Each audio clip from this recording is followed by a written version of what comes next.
네, 제목 함께 읽어볼까요? 자, 시작. 제사장의 기업. 네, 제사장의 기업입니다. 계속 신명기 반복되는 말씀을 듣고 있고요. 하나님과의 올바른 관계에 들어갔다면 바르게 순종할 수밖에 없다. 올바른 반응을 보일 수밖에 없다라는 이런 맥락 속에서 이 신명기 말씀이 주어지고 있고, 그러니 이제 광야에서만이 아니라 이제 그 가나안 땅에 들어갔을 때 이전까지는 좀 또 많이 잘못했을지라도 가나안 땅에 들어가서는 말씀대로 그렇게 올바른 반응을 보이며 복을 누리며 살아라라는 것이죠. 지난 시간에 구약의 3대 절기 했었고, 그리고 네 가지 직책들 이제 쭉 말씀을 나누는데 재판장 그리고 왕에 대해서 나눴습니다. 오늘은 제사장에 관한 그런 내용인데요. 이것이 제5계명과 관련이 되어 있고, 그래서 권위, 어떤 조직, 제도 속에 주어진 하나님께서 부여하신 그런 권위에 대한 순종도 나누고 있다는 것이죠. 자, 그래서 지난 시간에 인간 왕에 대해서는 하나님의 대리인이자 롤모델이었다라고 하는데, 이게 하나님께서 부여하신 직책에 공통적으로 들어가는 그런 내용이기도 합니다. 그래서 그냥 왕이라고 자기 마음대로, 왕이니까 내 마음대로 하고 싶은 대로 그냥 누리고 싶은 거 다 누리고 이렇게 사는 것이 아니라 말씀 안에 거해야 된다라는 것이었죠. 왜냐하면 자신이 왕이 된 게 스스로의 어떤 실력이나 어떤 능력으로 되는 것이 아니라, 그리고 세상처럼 그렇게 쟁취하는 것이 아니라, 하나님 나라는 인간 왕이라고 하는 것은 하나님께서 택하신 것이고 부여하신 직책이기 때문이죠. 참된 왕은 왕이 해야 할 의무 중에 하나가, 지난 시간에 뭐 다른 막 여러 가지 일들이 있겠지만 성경에서는 말씀을 지키고 행하는 것, 묵상하고 배우고 쓰고 읽는 것, 이것을 강조를 했거든요. 그러니 왕은, 하나님 나라의 왕은 말씀 안에 거하는 존재, 그리고 말씀대로 통치하는, 그래서 하나님의 다스림을 이 땅에 실현시키는 존재였죠. 자, 오늘은 제사장 그리고 레위인에 대해서 나오는 이런 성직자들에 관한 내용인데요. 그 기업이 제목이었죠. 제사장의 기업. 기업하면 우리 먼저 떠올리는 게 어떤 회사, 기업 이런 걸 떠올리기가 쉬운데, 그런 의미의 기업이 아닙니다. 그런 의미의 기업이 아니에요. 그럼 어떤 것이냐? 라고 했을 때, 자, 오늘 본문 읽어볼게요. 1절 2절 시작. 레위 사람 제사장과 레위의 온 지파는 이스라엘 중에 분깃도 없고 기업도 없을지니 그들은 여호와의 화제물과 그 기업을 먹을 것이라. 그들이 그들의 형제 중에서 기업을 가지지 않을 것은 여호와께서 그들의 기업이 되심이니 그들에게 말씀하심 같으니라. 아멘. 자, 여기서 기업이라고 하는 게 회사가 아니라 어떤 내 경제적인 이익을 이렇게 발생시키는 그런 어떤 단체나 그런 모습, 제도가 아니라, 이 기업이 밑에 보시면 오른쪽에 그림에 보시면 인헤리턴스라고 해가지고 또 히브리어 나할라라고 되어 있는데, 이게 상속되는 그런 재산을 의미를 해요. 상속물, 유산, 그렇죠? 특히나 이제 땅 이런 부동산 관련된 그런 상속물들을 말할 때 이런 기업으로 표시를 하고, 분깃, 어떤 할당되는 몫을 이야기하는데, 이 기업이 그래서 어떤 회사가 아니라 상속물을 말을 한다라는 것이죠. 근데 레위 사람, 제사장도 레위 지파 중에서 선택을 하잖아요. 이 제사장과 그 레위 지파는 따로 땅이 없다는 거예요. 우리 지난 시간에 이제 쭉 우리가 말씀 나눌 때 배울 때도 레위 지파는 하나님께 바쳐진 지파이고 다른 지파들처럼 땅을 분배받질 않아요. 그래서 흩어져서 살게 되는데, 각 지파에 이렇게 지정된 그런 성읍에서 살게 되는데요. 그들은 따로 이렇게 먹고 살 수 있는 이런 경제적인 어떤 이익을 발생시킬 수 있는 생계 수단이라고 하죠. 다른 직업이 없어요. 하나님의 성전과 성막 이런 데서 일을 하고 하나님께 제사 드리는 그런 곳에서 섬기는 일들을 하는 거죠. 그리고 또 하나님의 말씀을 가르치는 것, 또 그것을 기록하는 것, 이런 내용들을 하는 게 이 레위 지파와 제사장들의 그런 역할입니다. 그래서 얘네들은 따로 먹고 살 수 있는 다른 길이 없어요. 땅이 없으니까 농사도 짓지 않고, 그냥 농작물이 따로 나오지도 않고, 목축업을 해가지고 어떤 동물도 다른 개인의 재산이나 이런 것들이 없다는 거죠. 그래서 그냥 가만히 혼자만 있으면 먹고 살 만한 게 나오지를 않아요. 그런데 어떻게 표현하고 있죠? 그들은 여호와의 화제물과, 화제물이라고 하는 하나님께 이제 바쳐지는 그런 음식들을 의미를 하는 거예요. 음식물들, 하나님께 드려지는 그런 제사로 바쳐지는 예물, 음식물들과 그 기업, 하나님께서 레위 지파에게 할당시켜준 기업을 먹을 것이다. 기업이 없다라고 말하지만 이게 땅이 없는 것이고 눈에 보이는 것이 없을 뿐이고 눈에 보이진 않지만 하나님이 기업이 되어 주신다라는 거죠. 여호와께서 그들의 기업이 되십니다. 하나님이 그분 자체가 이 레위 지파 제사장들의 유산인 거죠. 기업인 거예요. 먹고 살 수 있는 길이 되는 거예요. 자, 그리고 두 번째, 어떤 몫이 주어지게 되느냐? 자, 3절 또 읽어볼까요? 3절 4절 시작. 제사장이 백성에게서 받을 몫은 이러하니 곧 그 드리는 제물의 소나 양이나 그 앞다리와 두 볼과 위라 이것을 제사장에게 줄 것이요 또 네가 처음 거둔 곡식과 포도주와 기름과 네가 처음 깎은 양털을 네가 그에게 줄 것이니. 아멘. 자, 여기서 네가 했을 때 14절에 또 네가 처음 거둔 곡식과 네라는 표현과 3절에 백성이라고 하는 표현이 같은 말이에요. 백성들이 준다는 거죠. 근데 백성들이 그냥 다이렉트로 주는 것 같지만 다이렉트로 주는 게 아니라 백성들은 제사장들이 받는 것처럼 보이지만 하나님께 드리는 거, 하나님께. 백성들이 여기 1절에 여호와의 화제물과 그 기업이 백성들이 하나님께 드린 것을 의미를 한다는 거예요.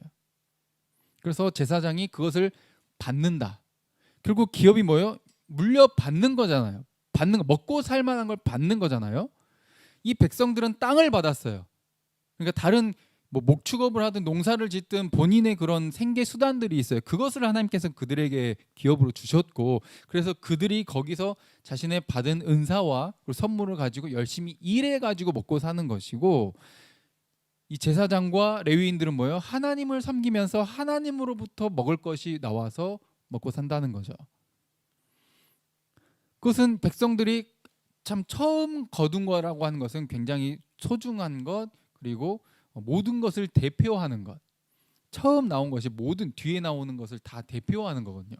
이 모든 게 하나님이 나에게 주신 것입니다라는 그런 고백으로 하나님께 감사의 예물을 또 11조를 이렇게 올려드리게 되는데, 곡식 그리고 포도주 여기서는 이제 어떤 술이 아니라 그 포도즙, 그러니까 포도 주스를 말을 하는 티로시라고 하는데 그런 것을 의미를 하고요. 그리고 기름, 그리고 처음 깎은 양털까지도 이런 어떤 사는데 필요한 것들, 이게 먹고 사는데 곡식, 그리고 고기, 그리고 마실 것, 그리고 기름, 그리고 입을 것, 양털, 이런 것들이 다 어디서부터 와요? 백성들로부터 제공을 받는 거죠. 근데 백성들 가만 냅두면 이것을 나중에 이런 일들이 이렇게 법으로 제정되어 있지 않으면 우리가 왜 그걸 줘야 돼요? 쟤네는 우리처럼 일도 안 하는데, 이렇게 생각할 수가 있어. 뭐 최근에 또 그렇게 생각을 하는 분들도 가끔 있기도 해요. 근데 그런 부분을 논란을 방지하기 위해서 이렇게 성경에 기록을 해 두었다는 거죠. 하나님을 섬기고 하나님께 예배하고 그리고 하나님의 말씀을 가르치는 일에 전념하는 자들의 받을 몫이 하나님께로부터 나오는데, 그 몫은 또 백성들이 하나님께 바친 것을 받는 것으로 이렇게 표현이 되고 있다는 것이죠. 자, 이 모습은 아까 롤모델이라는 것을 왕에서 재판장에서 우리가 살펴봤는데 역시 제사장도 마찬가지예요. 이스라엘 백성과 이 제사장의 관계는 또 하나님과 이스라엘 백성 전체의 관계를 대변하고 있어요. 자, 신명기 18장 5절 읽어볼까요? 자, 시작. 이는 네 하나님 여호와께서 네 모든 지파 중에서 그를 택하여 내시고 그와 그의 자손에게 항상 여호와 이름으로 서서 섬기게 하셨음이니라. 아멘. 이렇게 하나님으로부터 받게 하시는 이유가 뭐냐? 걔네는 내가 택했으니까. 내가 먹여 살린다는 거예요. 자, 이 원칙을 잘 기억하세요. 내가 택했으니까 내가 책임진다 라는 거예요. 내가 택했으니까 내가 책임져. 내가 공급한다 라는 거죠. 하나님께 택함 받은 자들은 하나님으로부터 공급을 받는다라는 거죠. 그래서 따로 구별해서 선택해서 내시고 그와 그의 자손에게 항상 여호와의 이름으로 서서 섬기고 봉사하게. 근데 이게 레위 지파와 제사장만이 아니라 사실 이스라엘 백성 전체에게 해당되는 말이거든요. 그러니까 레위 지파와 제사장은 이스라엘 백성을 대표하는 롤모델로서의 또 모습으로 드려진다는 거죠. 온 세상을 향해 제사장 나라로서, 제사장 국가로서 하나님이 누구신지를 보여주고 소개해 주어야 할 사역을 담당한 국가라는 거예요. 그냥 보통 국가가 아니라는 거. 그래서 일반 왕들, 다른 세상이 말하는 그런 재판장, 왕과는 다른 개념으로 말이 되었던 거죠. 제사장이라고 하는 것은 이스라엘 백성 전체를 또 입장을 대변하는 롤모델인데, 하나님이 이스라엘 백성들을 택하신 목적과 똑같이 제사장들도 하나님을 섬기는, 백성과 하나님을 이어주는 그런 중간자의 역할을 잘 감당하시기 위해 택했기 때문에 하나님이 책임져 준다는 거예요. 신명기 7장 7절에 또 이렇게 표현되고 있죠. 자, 시작. 여호와께서 너희를 기뻐하시고 너희를 택하심은 너희가 다른 민족보다 수요가 많기 때문이 아니니라. 너희는 오히려 모든 민족 중에 가장 적으니라. 아멘. 이것을 쉽게 표현하면 너희가 뭐 실력이 있어서 택한 게 아니라는 거예요. 너가 뭐 똑똑하고 막 대단하고 뭐 잘나가지고 택한 게 아니라, 오히려 세상의 관점으로 봤을 때는 너희가 그 기준에 많이 못 미치는 경우가 참 많다는 거예요. 이스라엘 백성들도 노예 출신이니까 가장 적으니라라는 표현이 숫자가 적다는 것만이 아니라 어떤 그런 세상의 가치, 그런 실력, 부, 지위 이런 모습에서, 외적인 모습에서 많이 좀 부족한 부분이 많이 있다는 거죠. 하나님의 택하심은 언제나 이런 놀라운 부분을 비밀로 숨겨두고 있는 거예요. 잘난 사람을 택하는 것보다는 약한 자를 택하셔서 강한 자를 부끄럽게 하시는 것이죠. 그래서 제사장이 뭐 대단해 보이지 않아. 어때요? 여러분들이 보시기에도 저도 뭐 별것 아니고 그냥 일반 사람과 똑같은 한 사람인데 뭐 별로 막 딱히 특별해 보이지 않아. 그런데 그가 바로 우리의 모습을 대변한다는 거예요. 잘나서 그 위치에서 선 것이 아니라 은혜로 하나님이 일방적으로 주권으로 선택했기 때문에 서 있다는 거죠. 우리가 예수 그리스도를 믿고 이 자리에 함께 나오고 함께 예배하고 기도하고 하나님께 기도가 상달될 수 있고 그 구원의 영생의 은혜를 누리며 살아갈 수 있는 그 모든 하나님의 백성으로 이렇게 편입되어 들어올 수 있게 된 것 자체가 내 실력이 아니라는 것이죠. 그런 제사장을 바라볼 때도 제사장 자신도 역시 그러한 동일한 개념을 가지고 있어야 된다는 거예요. 그래서 모두가 평등한 위치에 있는 거죠. 자, 이스라엘을 택하셨고 수많은 민족 중에 이스라엘, 그리고 이스라엘 중에 레위 지파를 택하셨고 레위 지파 중에 아론을 택하셔서 아론의 자손들이 제사장 역할을 감당하게 하십니다. 특별해 보이지만 점점점 선택해서 들어가는 것처럼 보이지만 사실은 하나님 앞에서 모두가 선택받았다라고 하는 그런 동일한 평등한 권리와 위치를 가지고 있다는 거예요. 6절에 이 레위 지파에 관해서 설명을 하는 내용이 나오는데요. 자, 읽어볼까요? 시작. 이스라엘 온 땅 어떤 성읍에든지 거주하는 레위인이 간절한 소원이 있어 그가 사는 곳을 떠날지라도 여호와께서 택하신 곳에 이르면 여호와 앞에선 그의 모든 형제 레위인과 같이 그의 하나님 여호와 이름으로 섬길 수 있나니 그 사람의 몫은 그들과 같을 것이요 그가 조상의 것을 판 것은 별도의 소유이니라. 아멘. 자, 흩어져 산다 그랬죠? 레위인들이요. 자, 여기 보면은 여러 이제 자손들이 48개 성읍에 흩어져 삽니다. 그래서 거기에서 뭘 해요? 아까 말씀드린 것처럼 제사를 주관하고 지방에서도요. 각 지방마다 있어가지고 거기서 말씀을 가르치고 하는 이런 일들을 레위인들이 맡아서 했다는 거죠. 그렇게 흩어져 살고 있어요. 각 지방마다. 근데 중앙 성소가 있어요. 중앙 성소가 어디죠? 여호와께서 택하신 곳. 우리 신명기에서 그 지명은 정확하게 안 나와 있지만 하나님께서 택하신 곳이라는 것이 계속해서 반복해서 나왔었는데 이게 다윗 시대 이후로는 예루살렘에 이제 딱 박히게 되지만 그 이전에는 이 법궤, 언약궤가 가는 곳마다 이 위치가 바뀌게 돼요. 막 실로에 있었기도 하고요. 막 이렇게 막 이동하는 그런 모습을 보였는데 바로 그 중앙 성소라고 할 수 있는 이곳이 여호와께서 택하신 곳이라는 것이죠. 자기의 이름을 두신 곳. 자, 근데 이게 나중에 예루살렘에 박히든 뭐 실로에 있든 어디에 있든지 간에 각자 지방에 있다가 뭔가 거기가 중심인 것 같아. 근데 각자 흩어져 살고 있었던 레위인이 마음의 소원을 품고 나도 중앙성소에 가서 하나님을 섬기고 싶다. 그래서 이렇게 좀 순번들이 돌아가게 되는데 자신이 섬기고 싶어서 가게 되었을 때 지방에서 올라온 지방 출신이어도 똑같이 대해줘야 될 것을 말하고 있는 거예요. 그렇죠? 우리나라도 지역주의가 막 엄청 심하죠. 막 지역별로 지역 감정이 심한 또 국가이기도 하고요. 막 뭐 경상도 사람은 어떻고 전라도 사람은 어떻고 충청도는 어떻고 이거 다 편견입니다. 안 그런 경우가 참 많아요. 그렇죠? 왜 그렇게 됐는지 참 네.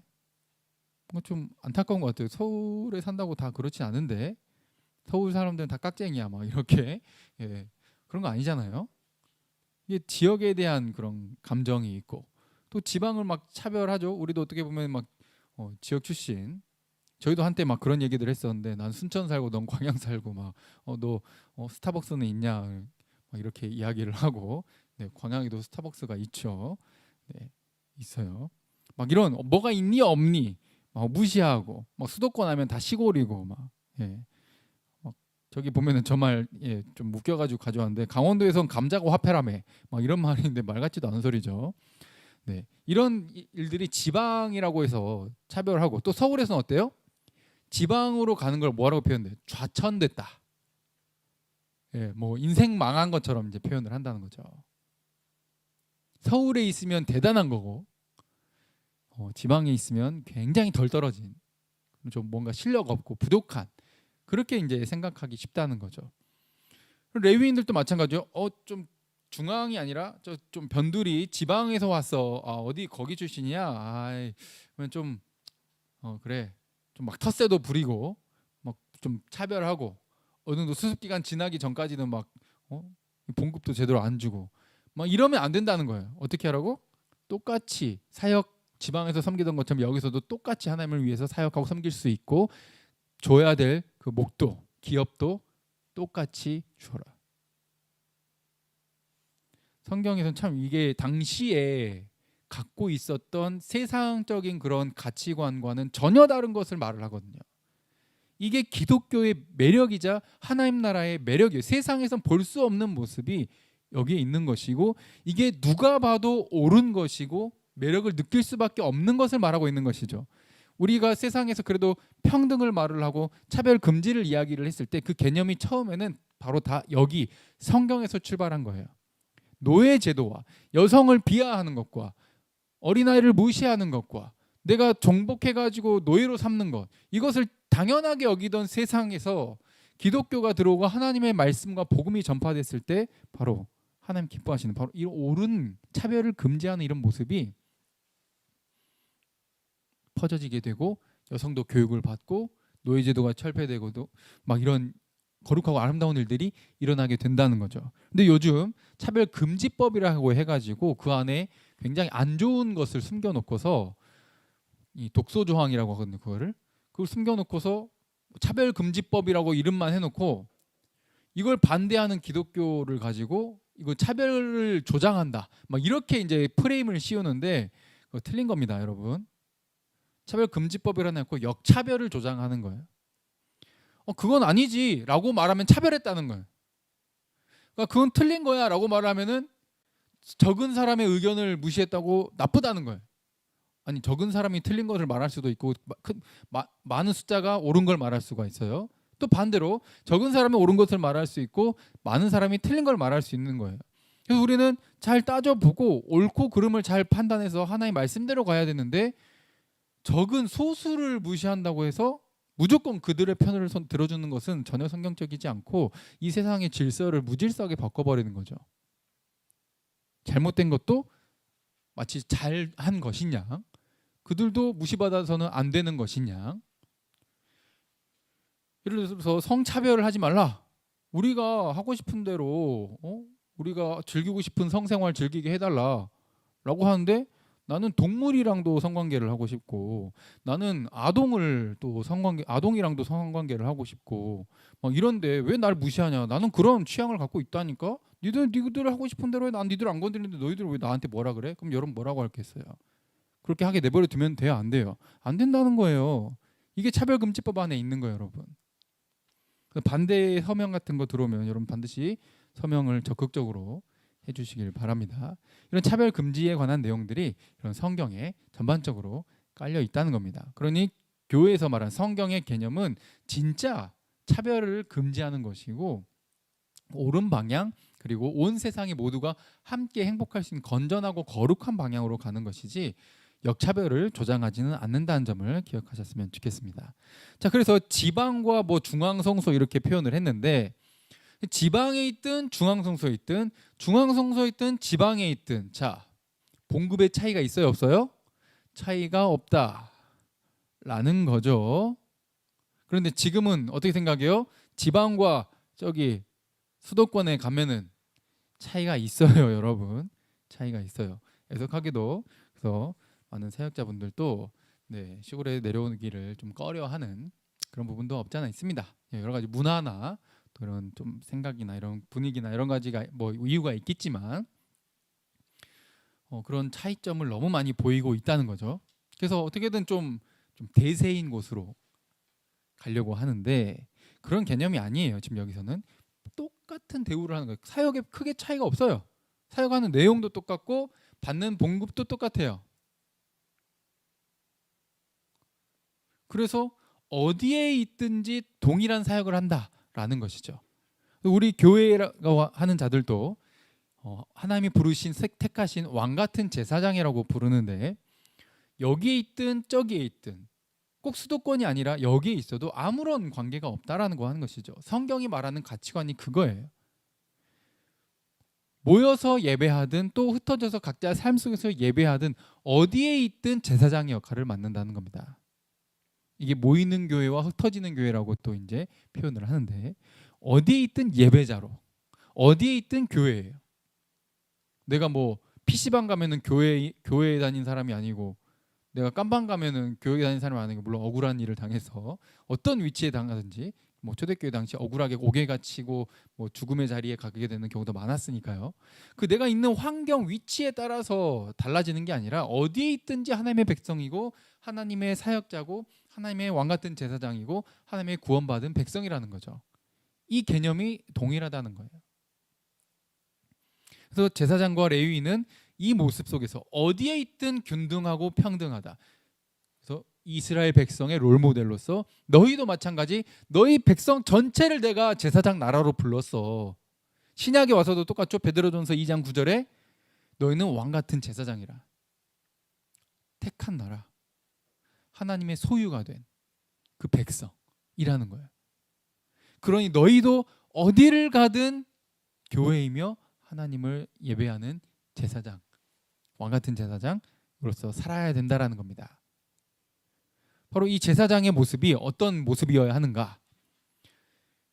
중세 시대 때도 그렇고, 저 지금 그림 보시면 면죄부 파는 장면인데, 면죄부 팔고 그래서 돈을 많이 걷어들이고 부동산 사들이고 땅 사고, 대부분의 땅과 기득권이 그래서 누구의 소유예요? 그 지역 성직자, 교황, 이런 사람들의 소유예요. 그러니까 모든 기득권과 힘을 이 성직자들이 갖고 있는 거예요. 그래서 중세시대 때 어떻게 됐어요? 교회가 타락합니다. 힘을 갖고 돈을 가져가지고 모든 것을 집중해가지고 다 갖게 했더니 어떻게 돼요? 타락해요.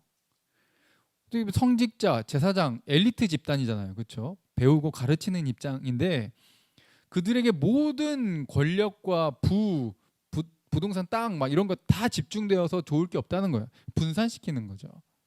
그래서 백성들이 가지고 있고 땅을, 레위인들은 따로 개인의 그런 땅보다는 이 백성들이 하나님께 바친 것을 하나님이 그들에게 주시는 거죠. 그래서 모두 백성도 바칠 때, 자, 뭘 바쳐요? 땅에서부터 얻은 것. 내 가축으로부터 얻은 것을 바치잖아요. 이거 누가 주셨어요? 하나님이 주셨잖아요. 백성도 하나님으로부터 받았고 레위인들도 어떤 본인이 막 기득권 갖고 막 내가 이렇게 힘이 있다, 내 말에 막 안 따르면 너희는 순종 안 한 거, 내 말이 감히 내 말을 어겨? 내 말 어겼으면 너 하나님 말을 어긴 거야. 막 이런 식으로 나가가지고 본인 막 기득권을 주장하는 그런 것은 전혀 성경적이지 않습니다. 제사장도 백성들이 하나님께 바친 것을 하나님이 그들에게 주시면서 결국 백성도 제사장도 레위인도 다 하나님으로부터 받아요. 이것을 기억하는 거예요. 세상은 어떤 종교 집단이나 종교인들, 교주 막 그런 지도자들에게 너무 많은 것이 집중돼 가지고 교회가 타락하게 되게 되는데, 함께 분산시키고 함께 섬기고 함께 서로를 존중하고 모두가 하나님만 바라보고 모두가 하나님만 의지하는 이 모습이 아름다운 하나님 나라의 모습이에요. 할렐루야. 이 균형을 잘 잡아야 된다는 거죠. 근데 또 이것을 반대로 백성들은 야, 이거 내가 제사장 내가 먹여 살리는 거야. 야, 내가 헌금 안 하면 목사님 굶어 죽어. 내가 월급 주는 것처럼 이렇게 이제 착각하는 경우가 있는데 아니에요. 이건 역시 백성들에게, 제사장이나 이런 성직자의 위치가 아닌 사람들에게 또 집중이 되면은 역시 마찬가지로 타락합니다. 기준 없이 말씀에 대한 그런 또 바른 거룩한 방향성보다는 욕심 따라서, 그리고 얼만큼 헌금했냐에 따라서 이 말빨이 달라지는, 와 내가 지금 이게 지금 11조를 내가 한 달에 1,000만 원씩이나 하는데 지금 나한테 대우가 이게 뭐야, 이렇게 이제 생각하기 쉽다는 거예요. 아니 11조에 10만 원 하든 1,000만 원 하든 뭔 상관이에요. 아무 상관없어요. 그런 생각이 든다? 마귀가 주는 생각이에요. 모두가 지금 균등하고 평등함을 지금 하나님께서 말씀하고 있고, 그거 전부 하나님 거고 하나님이 선물로 준 건데 마치 본인이 실력 행사를 했고 본인이 능력이 있어가지고 이렇게 되었고, 너희들은 뭔가 능력이 없고 이 교회도 내가 먹여 살리고 저 목사도 내가 먹여 살리고 막 이렇게 생각하는 것은 교만의 끝판왕이라 할 수 있습니다. 타락을 조장시킨다는 거예요. 여러분들이 그런 생각이나 마음이 들 때는 얼른 스스로 뺨싸대기를 날리면서 회개하시고, 혹시 누군가가 또 그렇게 가려고 했을 때 그런 생각을 또 바르게 고쳐줄 수 있는 모습이 교회의 모습이어야 된다는 거죠.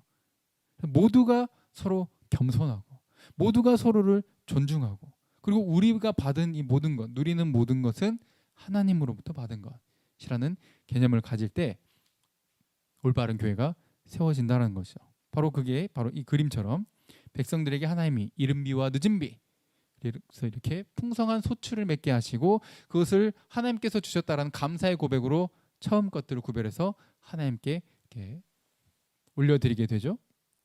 그러면 또 그것을 하나님께서는 백성의 그 제사장들에게 주십니다. 그럼 제사장들이 맡은 일이 하나님을 예배하는 것, 백성과 하나님 사이를 이렇게 중재하는 입장, 그리고 말씀을 가르치는 일들을 하잖아요. 그래서 백성들이 계속해서 또 세대가 거듭되고 거듭될수록 내 자녀의 자녀가 태어나도 이 일들이 제도적으로 잘 균형이 잡혀져서 이어져 가면서 내 자녀의 자녀가 태어나도 다시 배울 수 있고 깨달을 수 있고, 또 내가 잊고 교만해지려고 할 때 회개의 마음을 또 부여받을 수 있고 성령의 인도하심을 받아서 하나님의 말씀대로 살아가려고 하는 이런 올바른 방향성을 계속 유지할 수 있게 된다는 거죠. 근데 만약 이게 끊겨진다, 제사장들이, 이게 또 이스라엘 백성들이 타락했을 때의 그런 사건인데, 백성들이 헌금 드리기 아까워하는 거예요. 내 피땀 흘리고 뼈 빠지게 이랬는데 이걸 드리기 너무 아까운 거예요. 제대로 이제 헌금도 안 거치고 서로가 서로를 존중 안 하고 욕심 부리고 막 기득권 막 이렇게 해가지고 갈라지고 싸우고 가난한 자들 돌아보지 않고 이러니까 어때요? 제사장들이 먹고 살기 위해서 결국 어디로 가요? 일터로 갑니다. 일터로 가다 보니까 본인이 말씀을 계속해서 평생 공부하고 연구하고 가르치고 예배를 이렇게 주관하고 이런 일을 해야 되는데 그런 일들을 약해지다 보니까 말씀이 교육이 제대로 안 돼. 교육이 제대로 안 되다 보니까 백성들이 어떻게 돼요? 하나님을 아는 지식과 이런 경건함이 이제 떨어지고 없어지기 시작해. 그러다 보니까 이 백성들이 거룩하게 살아요? 자기 욕심대로 살아요? 자기 욕심대로 살아. 이제 막 경쟁하고 막 남 짓밟고 세상이랑 똑같아져. 기득권을 가진 사람은 계속 잘 되고 부익부 빈익빈 막 부자와 가난한 자의 격차가 계속 벌어지고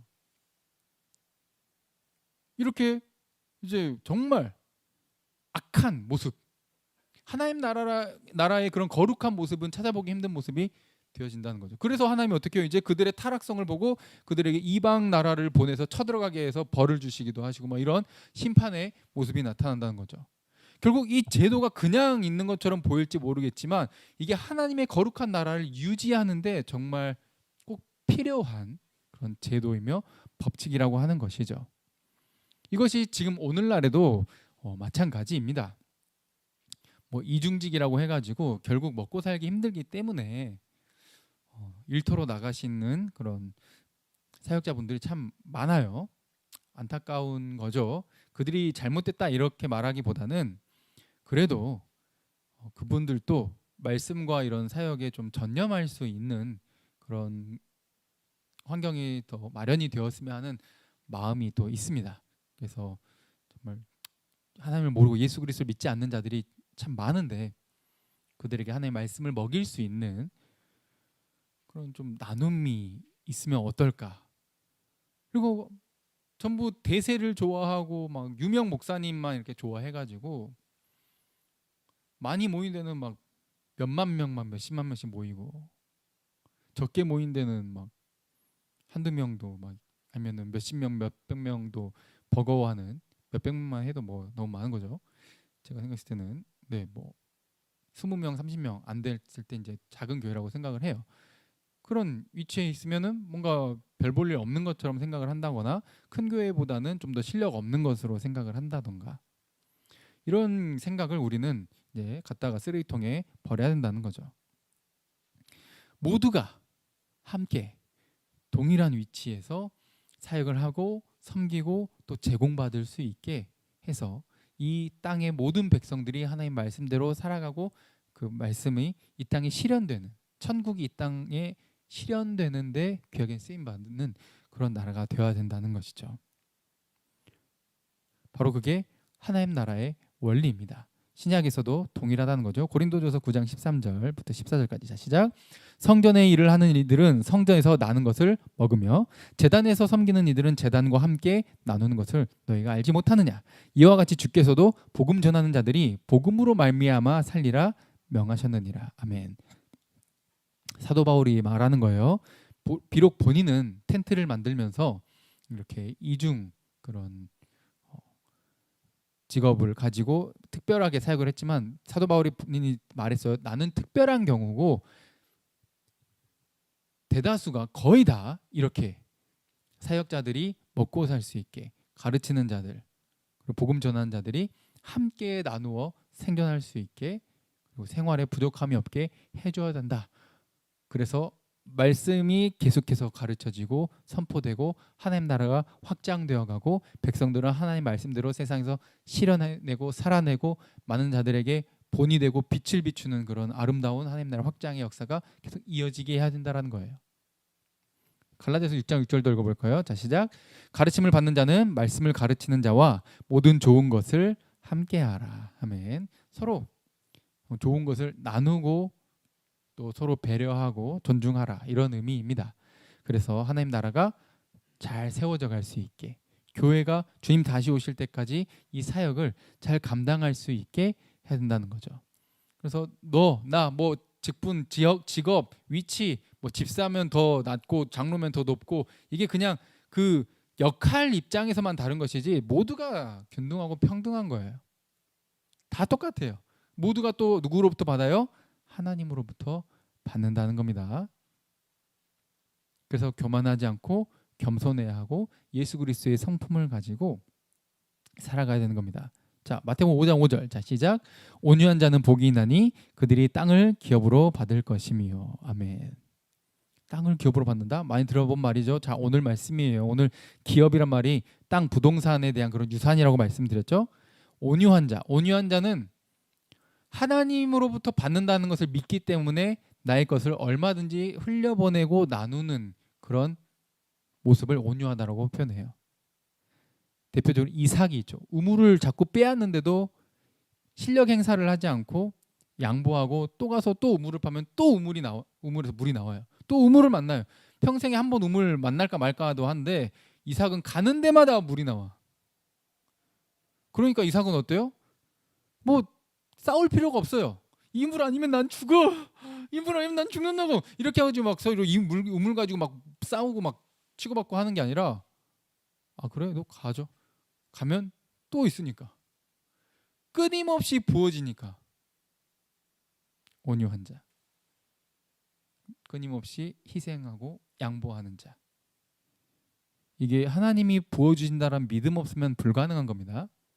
이게 예수 그리스도 때문에 예수 그리스도의 그 은혜 덕분에 우리가 하나님 나라의 백성으로서 언약 백성이 되었고 이 기업을 받는 자가 되었습니다. 할렐루야. 마태복음 5장의 산상수훈으로서 하나님의 백성된 자들이 누리는 복은 이것이다라고 가르쳐 주는 것이거든요. 우리는 예수 그리스도를 믿고 하나님 백성이 되었잖아요. 그럼 우리는 땅을 기업으로 받을 것인데 오늘 본문에는 누가 기업이라고 되어 있죠? 우리도 모두 왕 같은 제사장으로서 하나님 그분 자체가 우리의 기업입니다. 아멘. 예수 그리스도 그분 자체가 나의 기업이에요. 다른 것을 바라보거나 기대할 필요가 없는 것이죠. 그러니 나에게 끊임없이 공급해 주시고 나의 길을 책임지시는 너는 다른 세상에 눈에 보이는 것 의지하지 않아도 눈에 보이지 않지만 존재하시고 나와 함께 하신 하나님이 너의 기업이야. 그러니까 걱정하지 마. 두려워하지 마. 믿음의 한 걸음을 내디뎌. 눈앞에 보이는 결과에 연연하지 마. 세상과 너를 비교하지 마.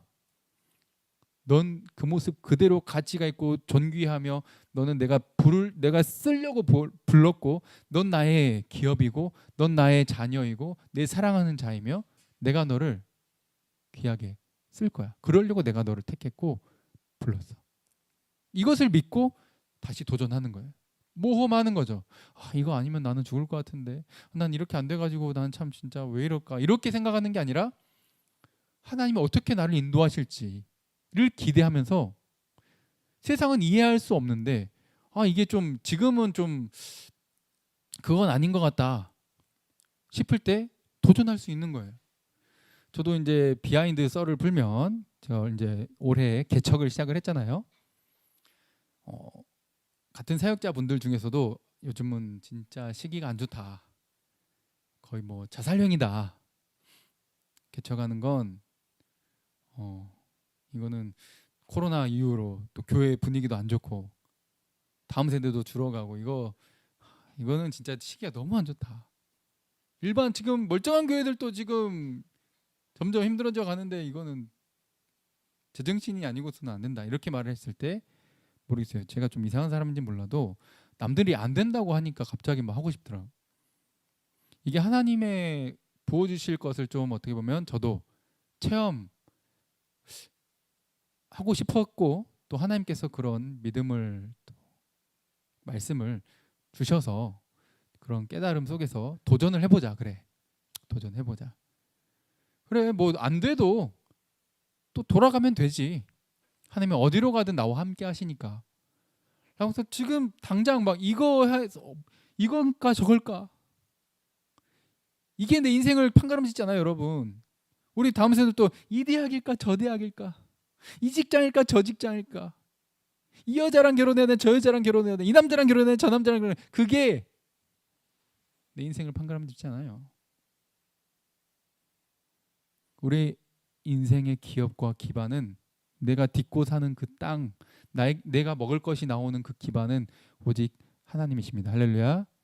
어딜 가든 체험할 거예요. 그래서 함께 모험했으면 좋겠어요. 함께 도전합시다. 이것을 하나님이 보여주길 원하고 그래서 우리가 이 땅에서 최선을 다해서 살지만 또 최선을 다해서 고민하고 기도하고 선택하고 또 우리의 진로를 계획하면서 나아가지만 궁극적으로 기반이 하나님께 있어야 된다는 거예요. 그래서 당장 나온 결과에 연연하기보다 남들을 짓밟고 경쟁하고 비교하기보다